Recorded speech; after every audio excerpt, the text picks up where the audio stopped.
Welcome to another episode. Welcome to another episode of Gamecocks Talk with Captain Will. I'm your man, Captain Will. Make sure you like, make sure you share, make sure you subscribe. Make sure you subscribe to Gamecocks Talk with Captain Will so I continue to bring you the gospel of Gamecocks every single day. Every single day.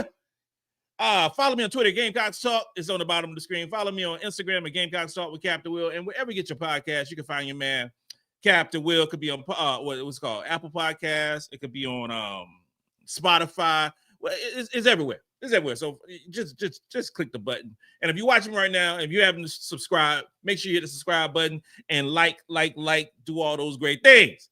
So, I think we had a basketball game today. Somebody correct me if I'm wrong. Did we have a basketball game today? I don't know if Texas got that memo. I'm not quite sure if Texas decided to show up today. Maybe maybe they left that game back in Austin, Texas. I'm not quite sure, but ladies and gentlemen, the South Carolina women's basketball team, the three-time national champions, put in some work today. South Carolina decided to show up and it show out.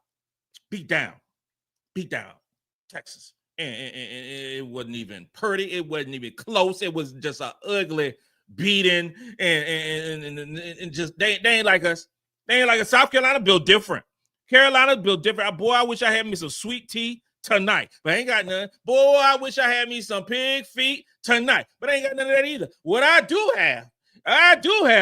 got me some good old Bird Dog whiskey. Bird Dog whiskey, it'll put a little hair on your chest and make you feel a little bit better. So in honor of another beat down victory over the number one ranked team in the net ranking, the number 2 overall team in whatever poll you want to talk about, however you want to say, South Carolina women's basketball blew out, beat them like they stole something. So it's shot o'clock. So I got my Bird Dog whiskey, and whatever you got, you just take a swig of it as well. So we new folks are just chiming in. You know what I'm saying? This is how we do.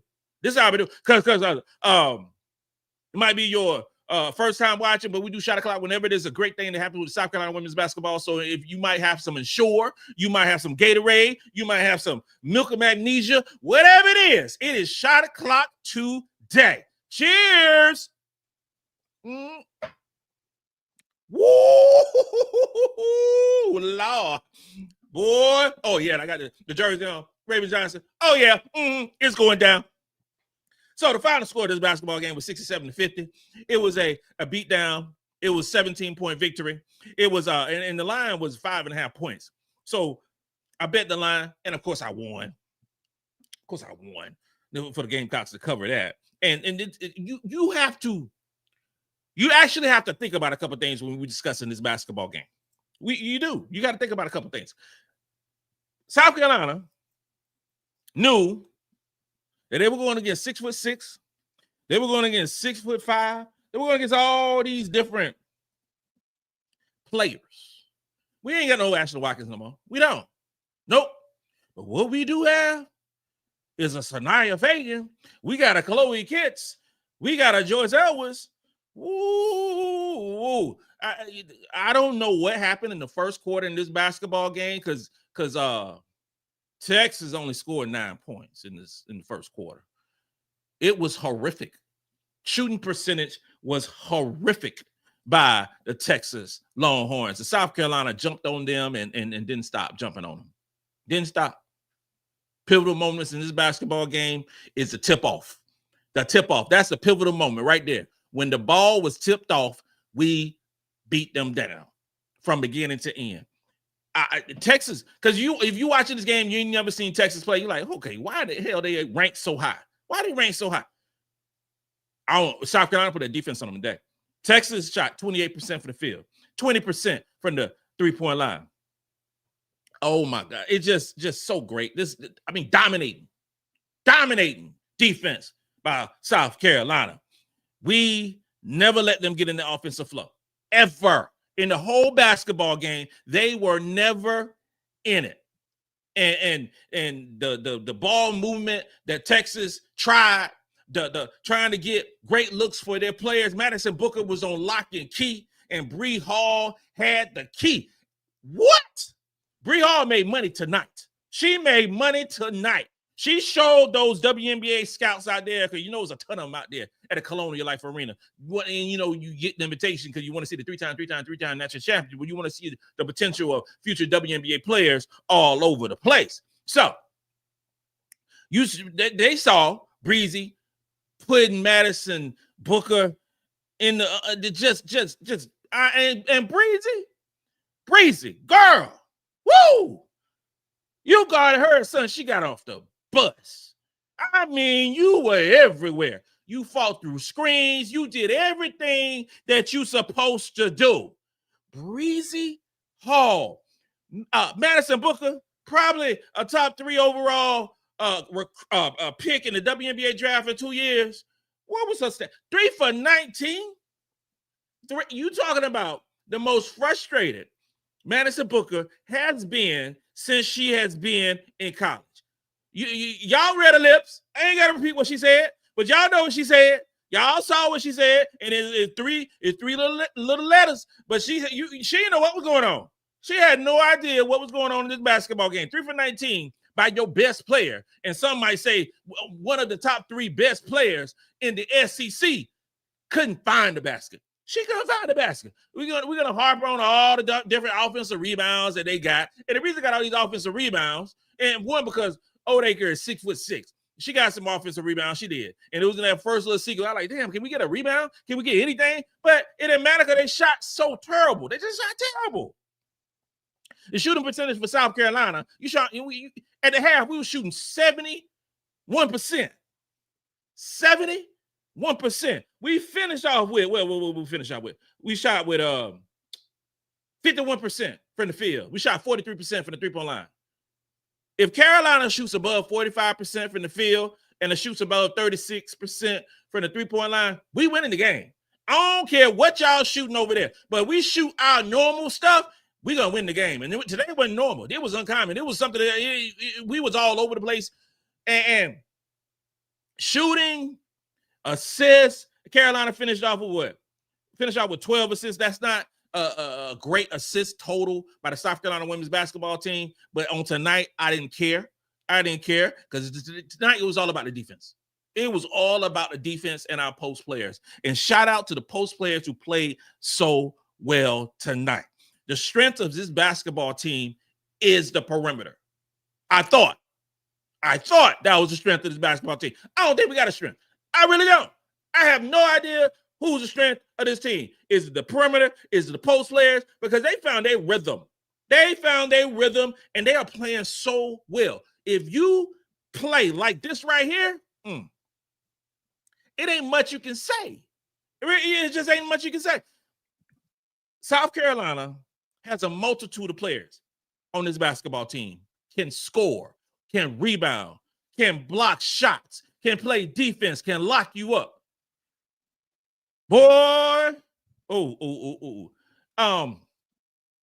can we talk a little bit about the player of the game tonight? Can we discuss a little bit about the player of the game tonight? And we talking about Sania Feagin. Sania Feagin balled her butt off tonight. She balled out. Her efficiency was 22 player efficiency tonight, and that takes into account of everything. And Sania Feagin had 8 points. Like, oh, that's not much. She had that much. 8 points. She had 9 rebounds.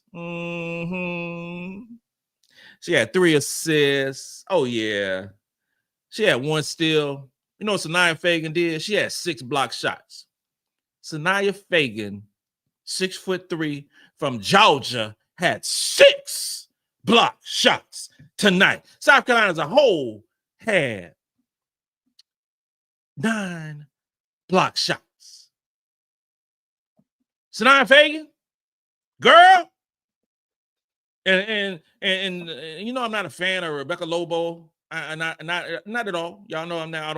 I can't stand her commentary, especially when she does South Carolina games. But they made a point of talking about Sania Feagin's parents, Sherry and Charles. Sherry and Charles, I gotta y'all daughter balled out tonight.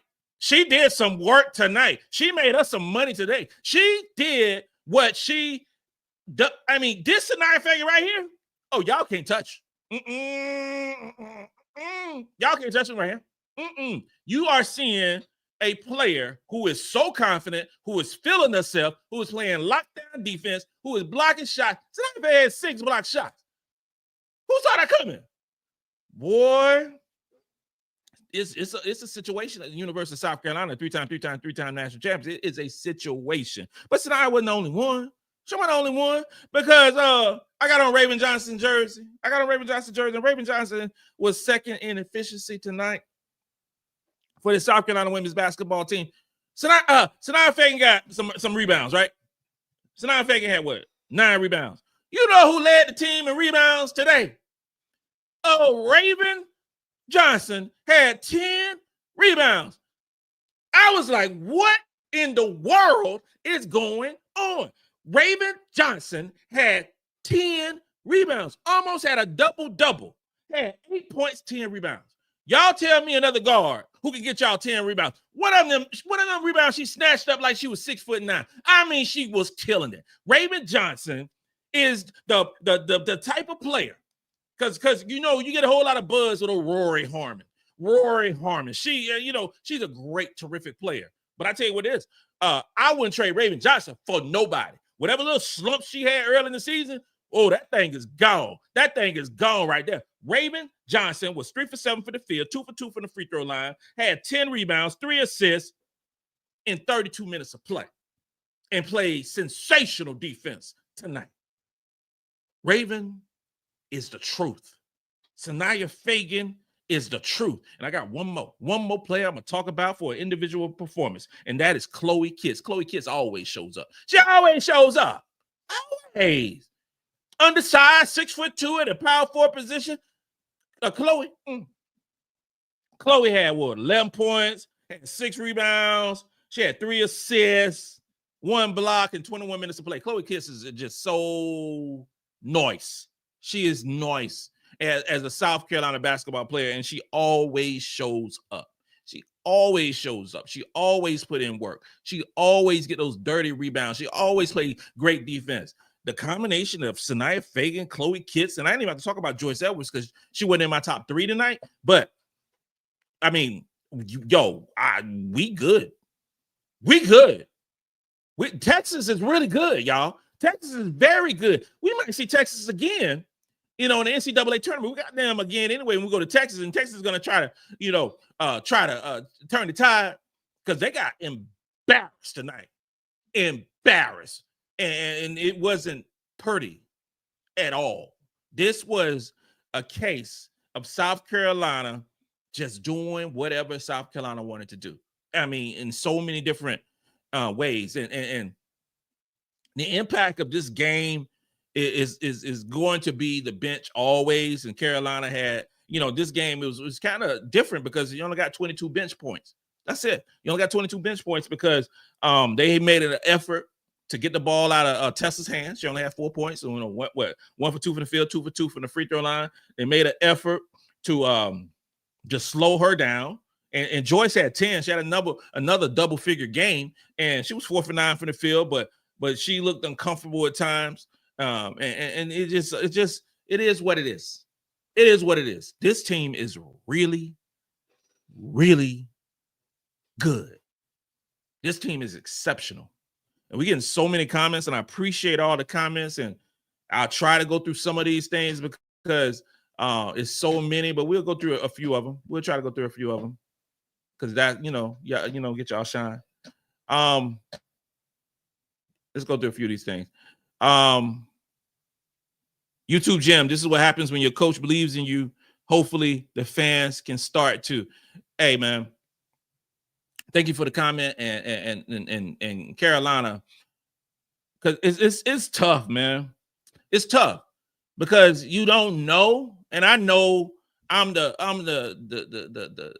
fanboy who always talk about the depth of this basketball team, but you also, got to take into account that Ashlyn Watkins is the number one defensive player. Ashlyn Watkins averaging 1.9 blocks per game.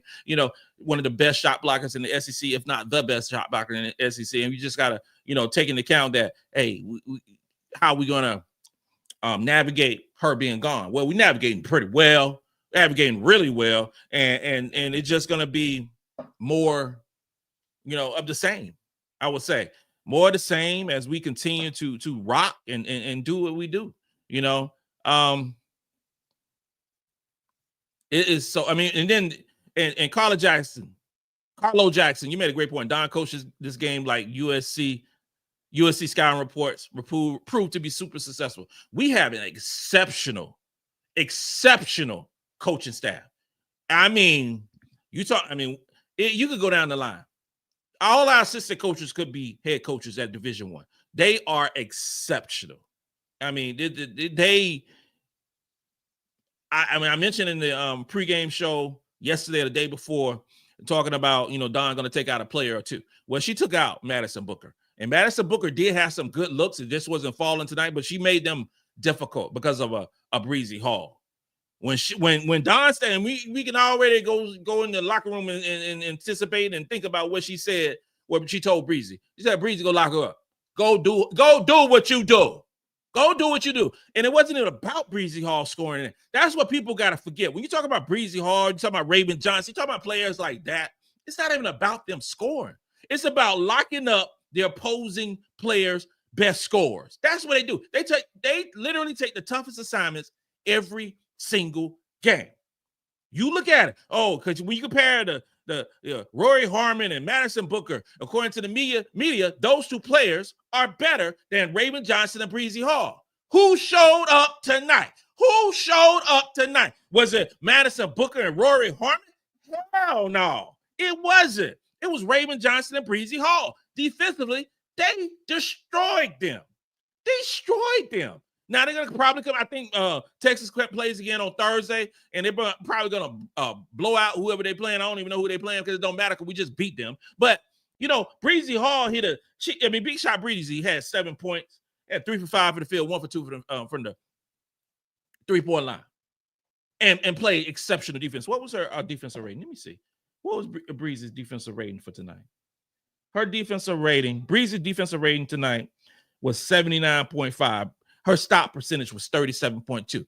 And most of the time she was guarding Madison Booker. Because a lot of times you look at defensive ratings and you look at, they ain't do as much. They ain't do this, that, and third. Well, Breezy played so great offensively, but most importantly, she played great defensively. Let's see. Quincy W. Raven being back from that early slump for well over the last month. She sure has. Raven Johnson has been playing so well, probably over the last 10 games. And her ability to score, we can talk about that. Her ability to get assists, we can talk about that. Her ability to get the rebounds, we can talk about that. But ability to guard is special. Her defensive rating was 67.1 tonight. 67.1 against Rory Harmon. That makes you money in the WNBA. That makes you money because you can go out and guard anybody. And that's what she did. This team is so dope, y'all. Danielle joined us. I'll be at the February 9th game in Austin. That's what's up. That is what's up. Boy, it'll be some slow singing, some flower bringing if we blow out Texas in their own spot. I'm just telling you, it's going to be something else if we blow them out in their own spot. Oh, my God. Man. Lay with the Butter played well today as well. Had a few defensive plays and pushed the ball at the court and not allowing Texas to set up on defense. NC for life. Yo, I mentioned before, I don't know what to say about MiLaysia Fulwiley. I don't know. I really don't. I don't know what to how to call it. I don't know what because she is beyond explanation now in the game of basketball. That girl's something. She is something else. And when you have a player the caliber of MiLaysia Fulwiley, who just literally when she comes in the basketball game, business picks up. Business picks up because the speed just changed. It just like, okay. And you can see the fear. I ain't gonna say you see the fear in the opposing players because these top-notch players and everything. But you see the fear? You see the fear in the coaches. Vic Schaefer, you see a little bit. You see what goes on in their mind because things have changed. MiLaysia Fulwiley on tonight, what she have? I mean, does the stats really matter with MiLaysia Fulwiley?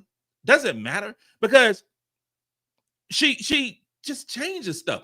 And you got to take the good with the bad, the happy and the sad, because with MiLaysia Fulwiley, you have a situation, she's going to get turnovers. She had 4 of them tonight. But you know what she also do? She is a highlight reel. She is a scorer. She puts you off balance. And she finished off with 8 points, 4 for 10 from the field, 0 for 1 from the three-point line. She had, like I said, she had, 4 turnovers? But she had 3 steals. 3 steals. She led the Gamecocks in steals tonight. We only had 5 of them. But MiLaysia had 3 steals in 21 minutes. That is the defensive presence of her working hard and just messing up your whole offensive flow. It just gets you going. It gets you going, man. She's so special.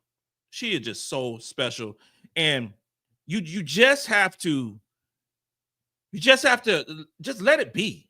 You know what I'm saying? Just let it be, because you don't know who's gonna star in any basketball game. The announcers don't know what to say. They have no idea what to say because they are so much different than the rest of the teams. The rest of the teams, it's just like, what do you do? What do you do when you have how many we had in double figures? We had 1, 2, 3, 4, 5. We had 6 players. We had 6 players who got 8 or more points. 6 of them. And of those 6 players, the leading scorer, okay, was Powell with 11, who I ain't even talking about tonight, and Chloe Kitts with 11. That was it. That was it. Not no 25 points. You know how ESPN always talking about, oh, such and such had 27 points. Oh, such and such had 29 points. Oh, such and such broke such and such record. Because you know why? Because other players ain't doing that. So you got those certain players who are going to shoot 23 times in a basketball game. The high shooting for our team, high volume shooting, whatever I'm trying to say, was MiLaysia Fulwiley, and that was 10. Just 10 shots. So you're never going to have a situation, ever going to have a situation where Carolina is shooting or having players average those crazy numbers because they don't shoot more than 10 times. Pow shot 5 times. Sania 5 times. Chloe 5 times. Breezy 5 times. Raven 7 times. Those are typical numbers by the South Carolina women's basketball team. That's what it is. And it happens every single game. So the media folks have to call the games different because it looks different. When Southern Cal plays, they know what to say because, Juju is always going to take 60% of the shots. So she's going to get all those crazy stats. When Hannah Hidalgo and Olivia Miles play with Notre Dame, that's how they highlight it. Olivia Miles and Hannah Hidalgo, sometimes Sonia Centron. It's cool because Miles and Hidalgo going to shoot 50% of the shots, sometimes 60% of the shots. But that ain't South Carolina. You have no idea who's going to go off on you in whatever game. That's Carolina. You try to scouting report. And with my scouting report, I look at 3 players. I look at 3 players on the opposing team who can change the game for their team, right? That's what I look at. If I use that analogy for South Carolina, I'd be messing up every single time because I can't. You can't. You said like, okay, Powell is off. Oh man, so you probably gonna win the game because Powell's off. No, Because if Powell's off, this is the scenario. If Powell's off, more likely than not, Tessa's on. And vice versa. So if Tessa's off, more than likely, Powell's on. So in a game like tonight, Powell had 11 points. She shot 4 for 5 from the field. She shot 2 for 3 from the three-point line. 1 for 1 from the free throw line. She had 4 rebounds, 1 assist. I mean, this was something else, man, in 28 minutes of play. You just don't know. You don't know. Good luck trying to scout this basketball team. Good luck trying to scout and stop this team. And I'd be remiss if because we already said all the good stuff about this team. We already talked about all the individual players and the percentage and all these great stuff. Okay, South Carolina had 22 turnovers. We had 22 turnovers. Texas is a really good defense. Now, we shot 51% and we shot 43% for 3. But Texas is very disruptive and physical on defense. The referees had to figure out a way how to call this basketball game because they was all out of whack. They be getting all these charges because you know what Texas was doing a couple times. Texas was doing a little bit of what Michigan does a little bit, just a little bit, because they're drawing these charging fouls, but it was a little bit of flopping too. Now I'm just saying. And you know, I'm just not a fan. I'm not a fan of all that stuff. Just play hard, play defense. I'm not a fan of the flopping. Just take it. That's all you got to do. And Carolina went that way, and we got some turnovers that we normally wouldn't have. 22 turnovers is too many turnovers in any basketball game, especially for a team like South Carolina, who average about 11 turnovers per basketball game. They double what we normally do in terms of turnovers. It's going to be it's an anomaly. It's an anomaly. Don't get used to scare Carolina getting no 22 turnovers. That ain't going to happen. That's not going to happen very often. You're talking about Texas, analytically speaking, Texas offense was better and Texas defense is better than the University of South Carolina Gamecock women's basketball team, the three-time national champions. But that's on paper. Head to head, they couldn't touch us offensively nor defensively. Now, when the stats come out tomorrow, and I'll be doing an analytics breakdown like I always do the day after a game, make sure y'all check that out. But Carolina stats will go up in terms of offensive rating, I'm sure. Or it might, it might balance out because of the 22 turnovers. So we were great in certain aspects of this game, but we weren't so great in the turnovers. Now, as far as Texas, they're going to drop tremendously all over the board. They are going to drop. And it's fine. It is cool. It is cool for them because they got a whooping today. They got a whooping today. And Gamecock fans, we got the numbers are crazy for this game today in terms of this live show. And I'll be going live again on Thursday night when we whoop up another SEC team. And again, if you're watching me right now, make sure you hit that subscribe button and make sure y'all like and all that good stuff to continue to help this thing grow. So you're now rocking with the best. You are now rocking with the best. And since you're rocking with the best, come rock with your man, Captain Will. Gamecocks blew out the Texas Longhorns. This concludes another episode of Gamecocks Talk with Captain Will. Let's go.